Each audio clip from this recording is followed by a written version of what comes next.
Es un autor bastante singular, ¿no? Este señor que es un dominicano, ¿no? Del cual voy a hablar ahora. Ya los que no me conocen, soy profesor en la Universidad de San Marcos, en Lima, Perú. Tengo felizmente algunos conocidos ahora en esta sala. Eh, eh, Me dedico a enseñar el curso de filosofía en América Latina y filosofía peruana. Doy los seminarios, los cursos de historia aquí, ¿no? Así es que ya tengo 11 años acá en la universidad, así es que estoy metido en estos temas desde el comienzo. Eh, Voy a enseñarles como epígrafe a propósito una palabra de él, ¿no? Que es rastreada desde unos documentos inquisitoriales. Y lo voy a leer. Ya que Roma se acabó para efecto de pasarse el Papa a Lima, y que esto será sin cisma, y que esto es por los vicios de Roma. Esta es una transcripción literal, ¿no? De documentación colonial. Francisco de la Cruz es español, ¿no? Y de la orden dominica, ¿no? Para algunos muy cercano a algunas tesis erasmistas e iluministas, formado en algunas instituciones ligadas a esto, más fundamentalmente por la propia procedencia de los dominicos, ¿no? En su caso particular, más bien ligado a, a lo que se ha considerado después como una de las herejías más importantes, que son los iluministas. Llega a Lima, digamos, en la segunda parte, porque los primeros dominicos que llegan a Perú están ligados o muy cercanos, ¿no? A los conquistadores como Pizarro y demás. Y este señor forma parte de este grupo de la orden mendicante, que tiene un lado muy fuertemente académico, ¿no? Y es por eso que él es profesor de la Cátedra de Teología, ¿no? Y es nombrado 2 veces, además, rector de San Marcos, y en el periodo del año 1566 y hasta 1569. Y es quemado por la Inquisición en 1578. Entonces vamos a ver un poco el universo en el cual se va moviendo y cuáles son sus tesis, además reconociendo que la investigación sobre él es todavía bastante mínima, a pesar de la posible importancia, ¿no? Y esto se debe a algunas razones. Una de las razones es que evidentemente la lectura que se hace de los documentos inquisitoriales, ¿no? Exige pues una serie de conocimientos también históricos.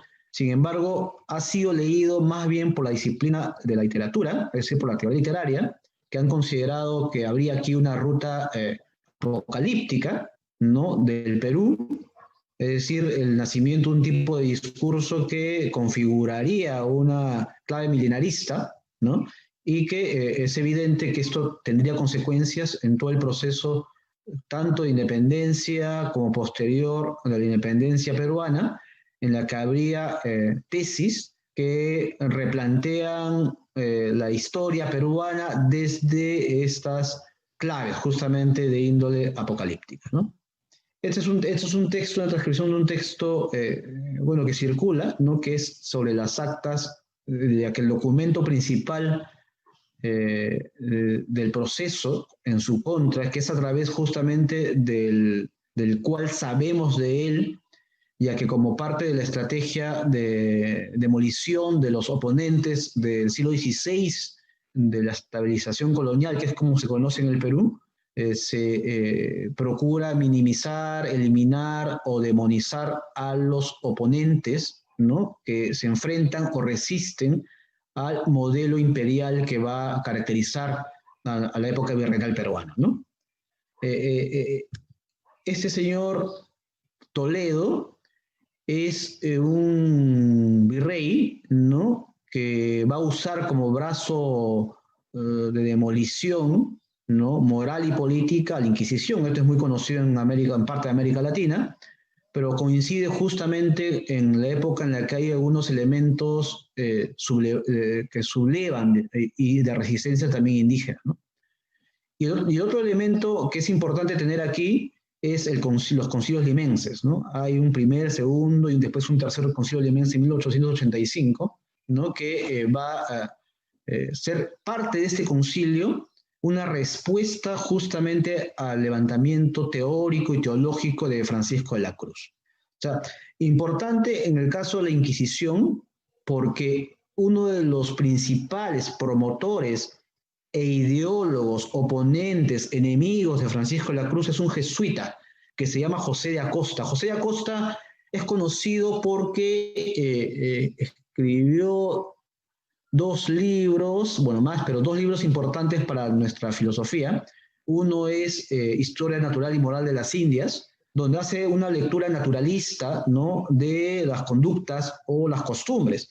Es el modelo típico aristotélico tomista que supone que el ambiente, la naturaleza, ¿no?, define, configura, prefigura las conductas.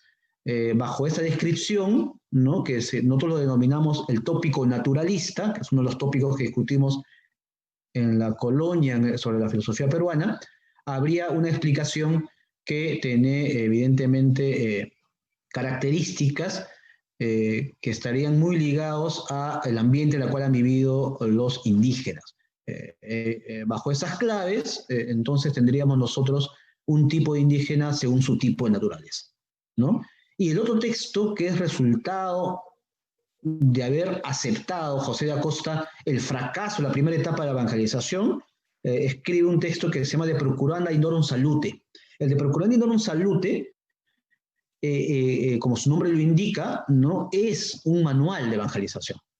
Por lo tanto, lo usan todos los misioneros, ¿no?, porque José de Acosta se instala como uno de los grandes teólogos y encabeza esta línea jesuita de interpretación de la colonización, ¿no?, y se enfrenta a la línea dominica. Una de ellas justamente parte de esta batalla contra los dominicos, de los jesuitas, es lo que hace Acosta contra Francisco de la Cruz, ¿no? Y habría para él, en primer lugar, que el fracaso de la evangelización se debe a no haber usado la persuasión y más bien haber ejercido violencia e incomprensión de los pueblos. Para que haya, evidentemente lo está haciendo para que haya una optimización, una eficacia de lo que en su plan de su logro evangelizador, plantea José de Acosta que tendríamos que considerar y formalizar las lenguas originarias. El quechua por eso se latiniza. En 1580 se funda la primera cátedra en quechua en San Marcos, evidentemente como un instrumento de evangelización, no por un espíritu o preocupación arqueológica o de salvación cultural, ¿no?, sino que es un arma, ¿no?, lingüística que va a permitir, ¿no?, la interiorización de los códigos cristianos, ya que habían notado que evangelizar en latín y español no era evidentemente un obstáculo e era ineficaz. La segunda línea que plantea Acosta es que debería hacerse también la aceptación de ciertos elementos, ¿no?, de los pueblos indígenas ligados a la forma como estaban sus creencias, ¿no? Para ello plantea que, y eso va después darse muy fuerte en cuanto a la preocupación, es que de dónde vienen los indígenas. Él acepta, Acosta, que los indígenas son más bien un residuo poblacional olvidado de alguna migración previa. Por lo tanto, es posible que tengan conceptos precristianos, ¿ya? Esta ruta es importantísima subrayar porque para la explicación incluso que va a ser después, unos 20 años después, en 1615, por ejemplo, Garcilaso o el mismo Guamán Poma de Ayala, ¿no?, van a explicar que habita, ¿no?, epistemológicamente en los pobladores originarios conceptos cristianos. Por ejemplo, el concepto de Dios o de deidad, ¿no? Por lo tanto, lo que ha sucedido es que es posible que a estas migraciones se hayan dado o por ser las tribus perdidas de Israel o por ser los apóstoles que cuando fue la orden de la evangelización global llegaron a América, ¿no? Sea cual fuere el argumento, todos escondían que, Acosta también escondía, y Francisco de la Cruz también escondía que había un precristianismo, ¿no? Lo cual significaría que la modalidad de evangelización tendría que modificarse, porque no se estaba empezando bajo el concepto de tabula rasa, ¿no? Sino lo que habría que hacer un despertar, un tipo de metodología distinta en tanto a lo que se quiere, ¿no?, evangelizar. Hay un contexto importante aquí, que es el contexto peruano del siglo XVI, y aquí he considerado tres elementos. El primero de Lope de Aguirre, que ustedes seguro lo conocen por sus importantes rastreamientos que han hecho algunas rutas independentistas. A Bolívar lo consideró, por ejemplo, un referente sobre la búsqueda de independencia en América. Hay películas, una bibliografía amplia, ¿no? Pero fundamentalmente él plantea un rompimiento con el reino de España porque haber incumplido el pacto de gobernanza. Es decir, el traidor aquí no es Lope de Aguirre, la ira de Dios, sino el rey español, ¿no? Porque ha traicionado los principios con los cuales se gobierna, en este caso a los pueblos y a los encomenderos y los primeros criollos latinoamericanos, ¿no? Que están en esta tensión compleja de definirse si pertenecen a sus orígenes de nacimiento o ya tienen que aceptar que están frente a una nueva posibilidad de convivencia, que es lo que plantea Lope de Aguirre. Lope plantea con claves explícitas que debería haber un reino del Perú, ¿no? Esa es la tesis encomendera, ¿no? Entonces, en los años 60-61, que es derrotado, es atacado, por supuesto, después por la narrativa virreinal y considerado un disidente, un peligroso. Se le demoniza a tal punto que efectivamente encarna el mal, ¿no? Es una de las formas como el diablo poseído, la perversión, la distorsión, la moralidad, ¿no? Constituye para aquellos que lo enfrentan a través de la figura de Lope de Aguirre, ¿no? La ira de Dios no es gratuita y es pintada como un peligro para la convivencia naciente. El otro elemento es el año 64-72, que es un movimiento Takion-Khoi.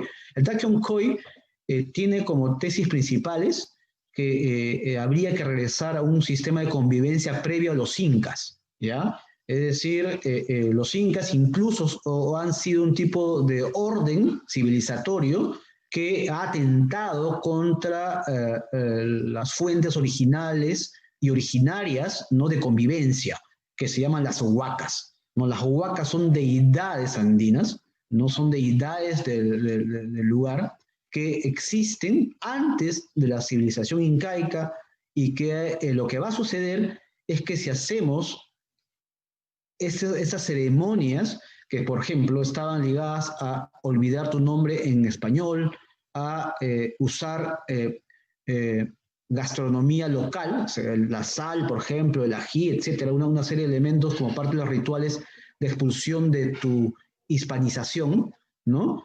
Las huacas iban a enfrentar una gran batalla cósmica a Yahvé y demás referentes cristianos.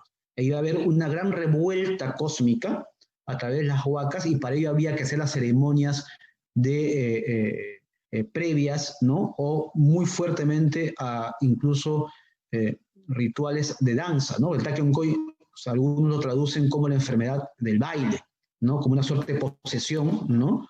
Que encarna en el cuerpo mismo un eje de liberación. Es decir, la corporalidad se convierte también en un campo de batalla a ese nivel, ya que habría que deshacerse incluso de la ropa y había que regresar a usos antiguos hasta del cabello, ¿no? Y evidentemente se apelaba a también hombres originarios. Y debería acabar este movimiento de amplia resistencia indígena y muy peligrosa. Se mandó varios tropas a acabarlo, ¿no? Y fue finalmente derrotada. Y el otro que es más conocido, ¿no?, que más bien es una resistencia formal, porque es de la línea del incanato, a diferencia del Takion-Khoi, que no está ligado a la resistencia a la nobleza inca, la resistencia indígena incásica de Tupac Amaru sí, ¿no? que es una defensa de los privilegios, un tipo de negociación, por lo menos de la última ola de resistencias formales, ¿no? Entonces, estos elementos de sublevación, de resistencia indígena, de propuesta diferente del lado de la mentalidad criolla como Lope Aguirre, están en este contexto. Y en ese contexto es que aparece un caso particular. Y aquí es clave porque esta figura de María Pizarro, que es una joven que es poseída por el demonio. Y recordemos que en el siglo XVI la identificación de la figura femenina era muy más cercana a los aspectos brujeriles, es decir, era más fácil acusar a una mujer de bruja, ¿no? Por obvias razones, ¿no? Que poseída. Entonces, la posesión demoníaca en ella llevó todo un debate en la capital peruana. Los primeros que se acercaron a intentar exorcizarla, ¿no? Tenían una experiencia, evidentemente, venida desde Europa en cuanto al exorcismo, ¿no? Estaba ligado a que sean las órdenes mendicantes. Y entre esas órdenes mendicantes, los dominicos. Y uno de los teólogos más importantes de Perú en esos años era Fray Francisco de la Cruz. Entonces, Fray Francisco de la Cruz, con 3 o 4 más, dos de ellos, uno de ellos Luis López, por ejemplo, ¿no? Que va a ejercitar las metodologías de exorcismo. Estas, como ustedes saben, en el siglo XVI son una herencia de la forma como se exorcizaba en Europa, ¿no? Pero hay aquí un giro, es decir, desde el punto de ser una mujer poseída a ser una mujer mediadora de la palabra de Dios. Esta suerte de torsión epistémica, ¿no? Es clave porque deja de ser un sujeto, la mujer en este caso, a la que habría que eliminar para más bien convertirse en un instrumento, ¿no? Que va a llegar hasta el extremo de justamente plantear las tesis principales de Francisco de la Cruz, porque Dios habría hablado a través del arcángel Gabriel, ¿no? Que habla a través de ella, ¿no? Sobre la emancipación peruana. Lo que en un inicio era un caso, al parecer, bueno, en la Lima en ese momento bastante extraño, raro y singular, ¿no? En unos años, porque duró 6, 7 años este proceso, se convirtió en una punta de lanza independentista, ¿ya? Evidentemente, esto de aquí transforma, conmueve la ciudad, ¿no? Y María Pizarro, que es un instrumento, ¿no? Se legitima, porque además ya saben ustedes la nomenclatura que suele usarse cuando hay posesiones, ¿no? Y más bien se busca su salvaguarda. Sobre esa base, ya de la Cruz interpreta. Recordemos que de la Cruz es un extraordinario teólogo, era el más brillante teólogo o uno de los más brillantes en ese momento. O sea, haber sido rector de San Marcos 2 veces no era gratuito, ¿no? Sin embargo, sucede aquí la llegada de los jesuitas y como parte de ello también José de Acosta, que les habló ya hace unos minutos. ¿Qué sostiene de la Cruz? De la Cruz sostiene que Europa es una civilización que tiene que dejar de existir. Europa representa todos los vicios de la humanidad. América es el nuevo territorio y de América el Perú. Como Europa representa el fin de la humanidad, es también la etapa previa, ¿no?, a la nueva constitución de una civilización. Por ello, habría que, según él, replantear que la segunda venida de Cristo, con toda la sintomatología y los signos que se están mostrando apocalípticos, ha llegado. Y Jerusalén tiene para De la Cruz una representación no solamente de arquitectura o material, sino simbólica. La Nueva Jerusalén es una resemantización de un nuevo modo de vivir. Y ese modo de vivir no es el modo europeo, dice De la Cruz. Por lo tanto, el Apocalipsis ha llegado, es inminente, y habría que también ordenar el poder con un nuevo papa, a quien cuestiona, por supuesto, y un nuevo rey. Este rey tiene que ser americano, peruano, y el papa también. Pero además, y aquí lo más peligroso, más allá de esta línea de gobernanza, es que plantea que la nueva civilización tiene que estar compuesta por mestizos e indígenas. Es decir, la civilización no es una civilización europea, sino una civilización americana.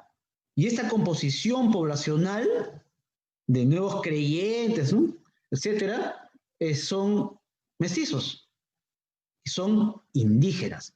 En pocas palabras, lo que hasta ese momento no era ni siquiera reconocible para introducir en las capas de poder cualesquiera y de reconocimiento simbólico o como interlocutores a los indígenas o los mestizos, este señor lo hace.